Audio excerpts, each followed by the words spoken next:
بسم اللہ الرحمن الرحیم۔ ابلیس نامہ جلد 1 ٹاپک 26 شیطان اور امانت داری۔ امانت میں خیانت۔ شیطان کے فریب دینے والے جالوں میں سے ایک جال جو انسان کے گمراہ کرنے کا سبب ہو سکتا ہے وہ زیادہ سے زیادہ کمانا ہے۔ شیطان اس طریقے سے وسوسہ کر کے امانت میں خیانت اور لوگوں کے مال کو غصب کرنے یا اس میں تصرف کرنے پر تیار کرتا ہے۔ امام صادق علیہ السلام فرماتے ہیں جس شخص پر لوگوں کو اطمینان اور اعتماد ہو اور اسے کوئی امانت سپرد کی جائے، اگر اس امانت کو اس کے مالک تک پہنچا دے تو گویا اس نے اپنے گلے سے آگ کی 1000 گرہیں کھولی ہے۔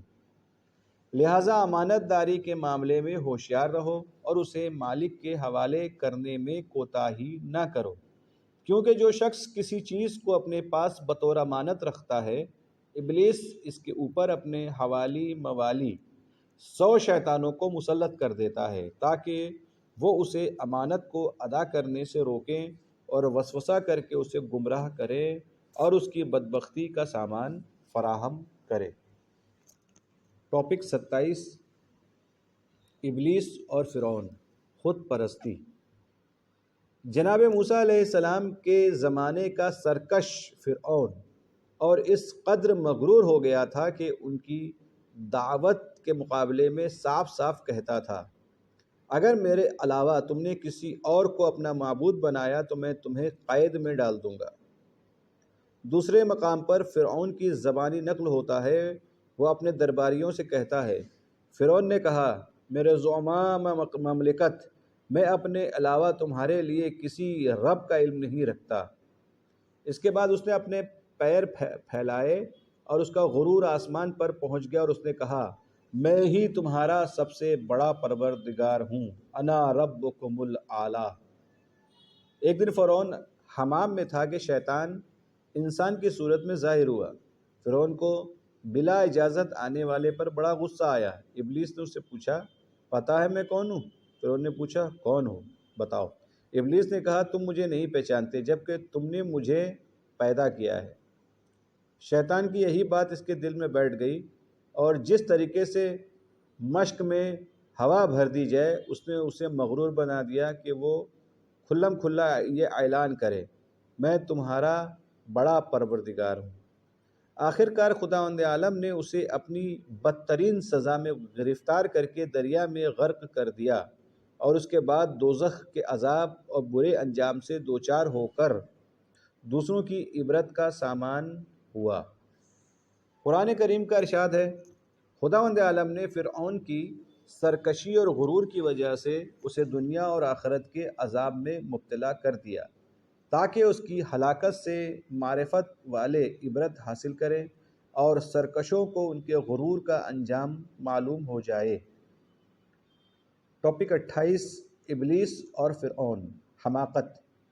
بیان کیا جاتا ہے کہ ایک دن فرعون انگوروں کا ایک خوشہ ہاتھ میں اٹھائے کھانے میں مشغول تھا۔ اتنے میں ابلیس ظاہر ہوا اور اس نے کہا، کیا کوئی اس انگور کے خوشے کو مروارید جواہرات کی ایک قسم کا بنا سکتا ہے؟ فرعون نے جواب دیا، نہیں۔ ابلیس نے جادو اور سحر کے ذریعے اس خوشے انگور کو مروارید بنا دیا۔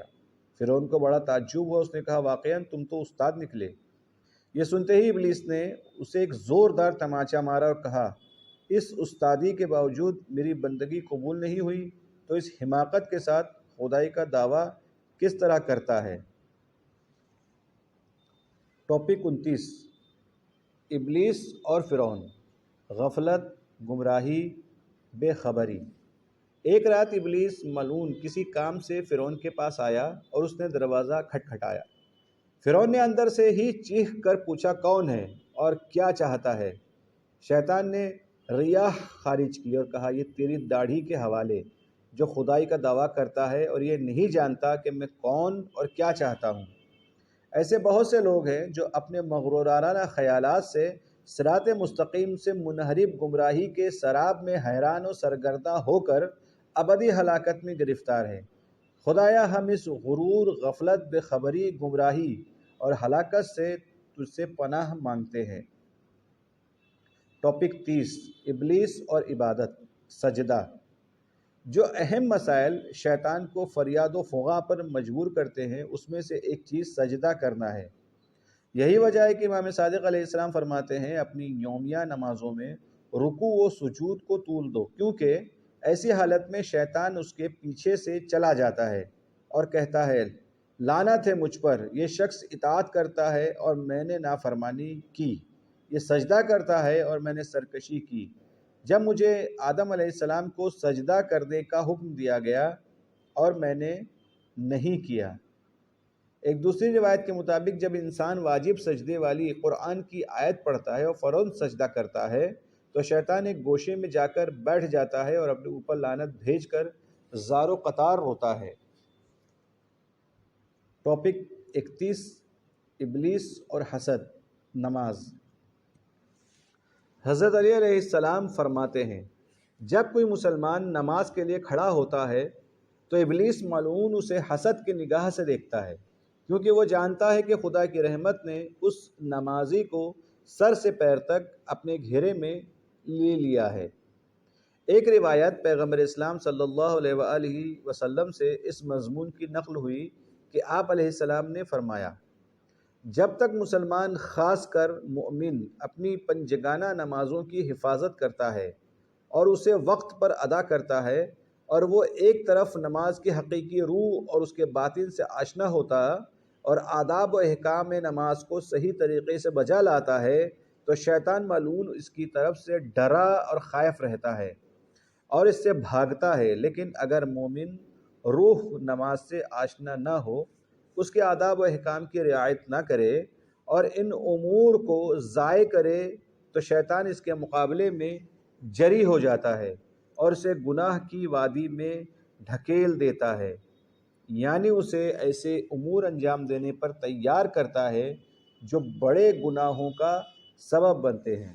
لہذا قرآنی آیت کے مطابق حقیقی نماز وہ ہے جو ان الصلاۃ تنہا عن الفحشاء والمنکر، نماز انسان کو گناہوں سے روک دیتی ہے، یعنی وہ نماز جس کے ظاہری اور باطنی آداب مکمل طریقے سے انجام پائیں۔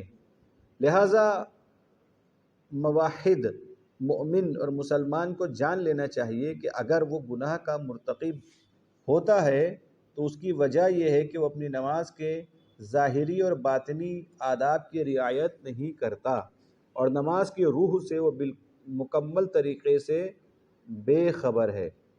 حضرت علی علیہ السلام فرماتے ہیں نماز شیطانی حملوں کے مقابل ایک محکم اور مضبوط قلعہ ہے۔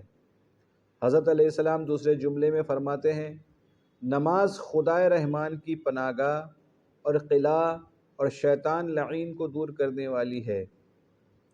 امام جعفر صادق علیہ السلام نے فرمایا ملک الموت نماز پنجگانہ کے وقت لوگوں کو دیکھتے ہیں جو اول وقت نماز پڑھتا اور اس کے آداب و شرائط کی رعایت کرتا ہے، میرے وقت مرتے وقت اسے کلمہ شہادتین کی تلقین کرتے اور شیطان کو اس سے دور کرتے ہیں۔